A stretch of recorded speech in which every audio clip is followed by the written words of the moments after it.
નમસ્કાર, બેનિફિટ બુલેટિનમાં આપનું સ્વાગત છે। હું છું મહેશ। નજર કરીએ અત્યાર સુધીના મહત્વના સમાચારો પર। ધોળકામાં ગુમ થયેલ બાળકીનું અપહરણ કરનાર ગેંગ ઝડપાઈ। પોલીસે 5 શખ્સોની ધરપકડ કરી બાળકી માતાને પરત સોંપી। બાળકોની તસ્કરી કરી નિસંતાન દંપતીને વહેંચતા હોવાનો થયો ખુલાસો। 2 થી 3 લાખમાં બાળકો વેચવામાં આવતા હતા। 7 થી 15 દિવસના બાળકોની કરતા હતા અપહરણ। પોલીસે ગુનો નોંધી આગળ તપાસ હાથ ધરી। ફ્રેન્ડશિપ ડેની પૂર્વ સંધ્યાએ 2 મિત્રોએ જીવન ટૂંકાવવાનો કર્યો પ્રયાસ। ઝેરી દવા પીધા બાદ બ્રિજ પરથી તાપી નદીમાં લગાવી મોતની છલાંગ। નદીમાં પાણી ઓછું હોવાથી જમીન પર પટકાયા। ફાયર વિભાગે બંનેને બહાર કાઢી હોસ્પિટલ ખસેડાયા, જેમાંથી એક મિત્રનું મોત નીપજ્યું જ્યારે બીજો સારવાર હેઠળ।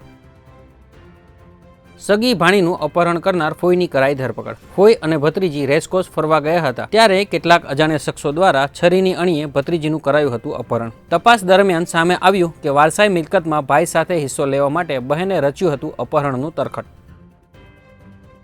ભાવનગરના તળાજામાં સિંહની પજવણીનો વિડીયો વાયરલ થયો। બાંભોરા અને તલ્લી ગામ વચ્ચેની સીમનો વિસ્તારનો વિડીયો હોવાનું અનુમાન। સિંહ મારણ ખાઈ રહ્યો હતો ત્યારે કરાઈ પજવણી। મારણ દરમિયાન કેટલાક લોકોએ ચીસો પાડી ખલેલ પહોંચાડી। વાયરલ વિડીયો અંગે વન વિભાગ તપાસ કરે તેવી માંગ। ગુજરાતમાં આગામી દિવસોમાં હળવાથી મધ્યમ વરસાદની હવામાન વિભાગની આગાહી। આગામી 7 દિવસ દરમિયાન મોટા જિલ્લાઓમાં થશે વરસાદ। 4 અને 5 ઓગસ્ટ દરમિયાન થશે ગાજવીજ સાથે વરસાદ। 9 ઓગસ્ટ સુધી રાજ્યમાં છૂટાછવાયા સ્થળો પર વરસાદની આગાહી। તો આ હતા અત્યાર સુધીના મહત્વના સમાચાર। આવા સમાચારો જાણવા માટે બનેલા રહો બેનિફિટ ન્યૂઝ સાથે।